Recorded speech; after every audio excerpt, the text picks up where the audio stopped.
RCN. Le son de la différence. Le rendez-vous conso sur RCN avec l'UFC Que Choisir. Bienvenue dans ce nouveau rendez-vous conso avec vous, Jacques, de l'UFC Que Choisir. Bonjour Jacques. Bonjour Thomas. Alors aujourd'hui, on va parler de quelque chose qui est un sujet presque de santé publique, la marche. Oui, la marche est préconisée par nos médecins. Marcher est une activité que tout le monde pratique, et souvent avec plaisir. Mais marcher est si simple, n'est-ce pas parfois dangereux? Alors justement, je crois que vous avez mené une petite enquête avec l'UFC Que Choisir. Voilà. Oui, c'est même une grosse enquête. Je dirais que c'était sur toute la France. Ouais. Il y a eu plus de 800 enquêteurs qui ont testé la marche, je dirais. Le principe était simple. On sait qu'en général, on va à pied si on est à moins de 2 km du lieu où on désire aller. 2 km, c'est un peu la limite. Or, 80% des Français sont à moins de 2 km d'un commerce. D'accord. Donc, préconisation, vous allez faire une course, c'est à moins de 2 km, allez-y à pied, ça sera très bien pour votre santé, ça sera très bien pour l'environnement aussi. Et donc l'enquête consistait à demander à nos bénévoles, donc 800 ont répondu à cette enquête, d'aller depuis chez eux au commerce le plus proche s'il est à moins de 2 km, et de noter tous les obstacles, toutes les difficultés qu'ils peuvent rencontrer en tant que piétons. Alors, quels sont les obstacles qu'ils ont le plus rencontrés? C'est intéressant, ça. Résultat quand même, 77% des bénévoles ont rencontré entre 1 et 6 difficultés sur leur parcours. Ah, c'est pas négligeable quand même. Non, non. Et tout le monde, selon les difficultés, tout le monde a vu ça un jour ou l'autre. Donc, un tiers quand même ont rencontré des trottoirs mal entretenus. Vous savez, les racines d'arbres qui font des bosses sur le trottoir, des trottoirs détériorés, des trottoirs avec une bouche d'égout mal fermée, des trottoirs avec aussi, par exemple, des panneaux électriques au milieu du trottoir. On trouve tout ça. Donc un tiers, c'est quand même important. Et 16% ont rencontré des trottoirs encombrés. Ce sont des poubelles qui sont au milieu du trottoir. C'est une végétation qui n'a pas été taillée par le propriétaire du terrain le long du trottoir. Ce sont des vélos ou des motos qui sont garés sur le trottoir. Donc, c'est des choses très fréquentes. Et 15% ont rencontré des véhicules mal garés, dont, alors c'était particulièrement le cas au mois de décembre, les camionnettes de livraison qui vont vite, qui se mettent sur le trottoir pour livrer la maison le plus près possible de la maison. Donc ça, ce sont les résultats des principaux obstacles rencontrés. Et puis, il y a eu un constat de la dangerosité des pistes cyclistes piétons. 20% des bénévoles ont eu quand même un accroc avec un 2 roues. Alors, je parle de vélo ou trottinette. 15% avec une voiture ou une moto, et même 6% avec un bus. À noter, on vient de vivre sur Nancy, c'est vrai, le décès d'un jeune écrasé par un bus sur un passage clouté. Donc c'est bien la preuve qu'il faut faire vraiment très attention et respecter ce que je vais vous dire tout à l'heure. Alors on a aussi des trottoirs étroits qui ne permettent pas de se croiser ni de marcher de front. Sortie des voies goudronnées, il y a souvent, ça existe aux alentours de Nancy, je pense notamment à Belzéville ou à Laxou, des sentiers qui permettent d'aller vers des commerces, vers les centres-villes, des sentiers qui sont souvent mal entretenus. Bon, il y a de la boue, il y a des ornières, il y a des herbes hautes, il y a des orties, il y a des déchets. Donc, prendre ces sentiers pose parfois des problèmes.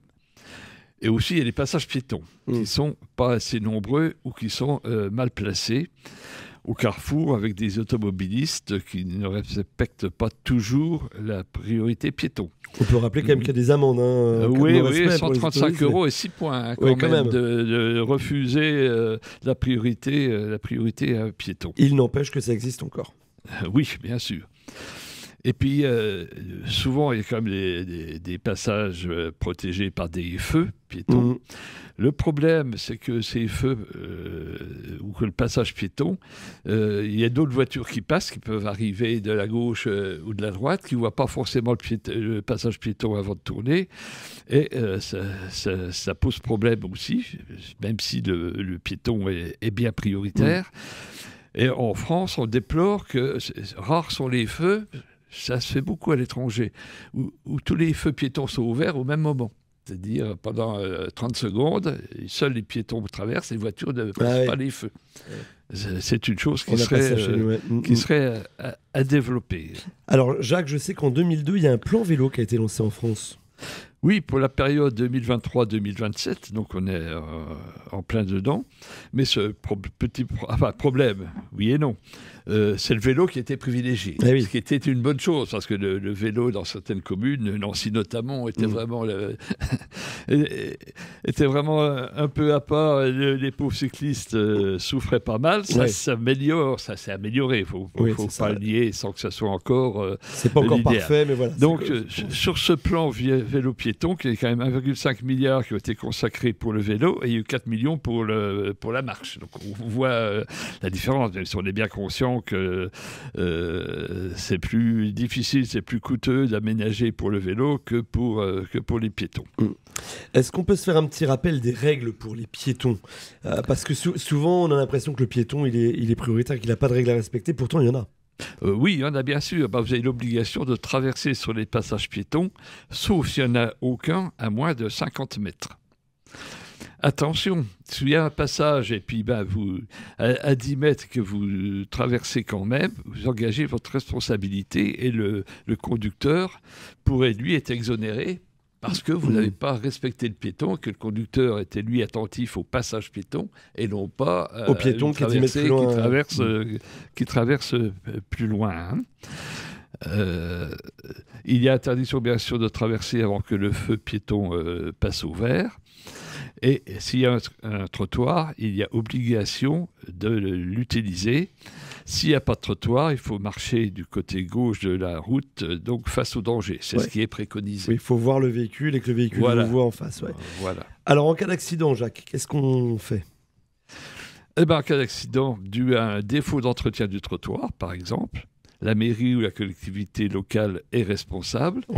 Donc, il faut attaquer, c'est-à-dire utiliser son assurance qui va se mettre en relation avec la mairie et qui va demander à la mairie d'indemniser le préjudice que vous avez subi. Ça peut être dû à véhicule mal stationné. Un véhicule mal stationné, vous êtes obligé de le contourner en empruntant donc la chaussée.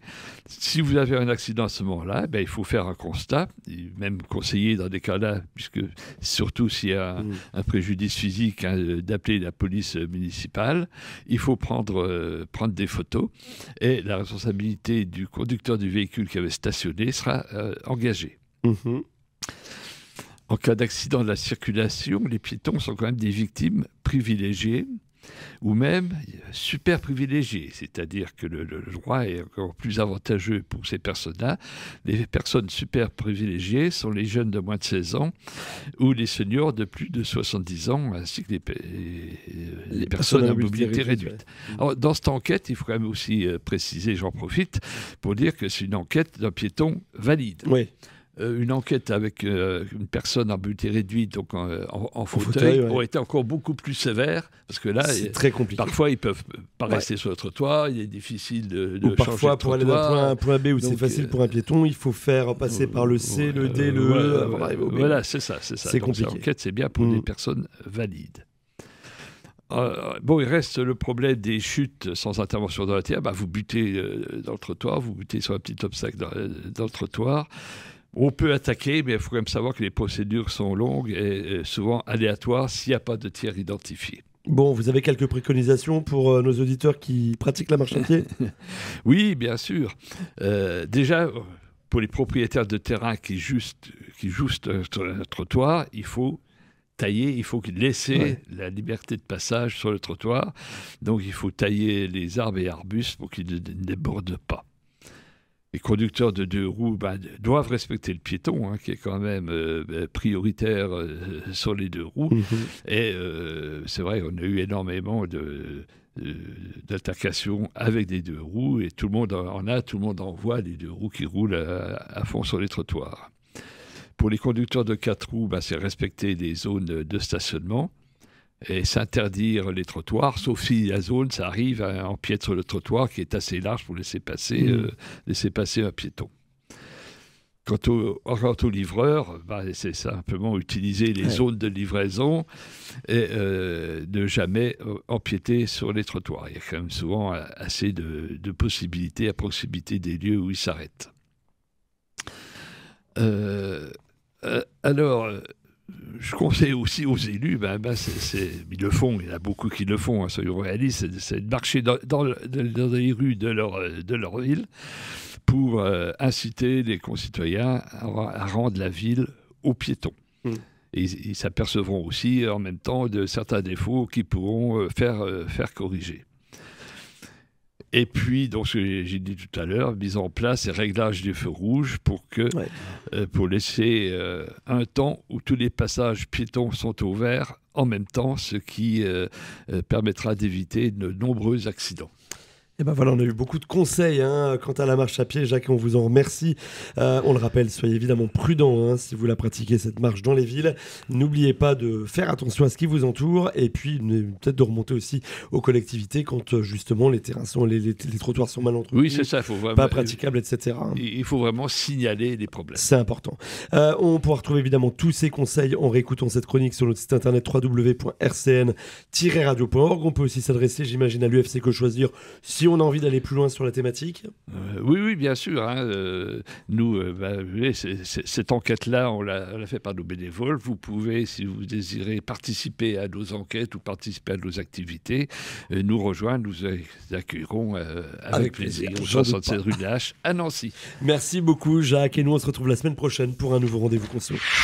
RCN, www.rcn-radio.org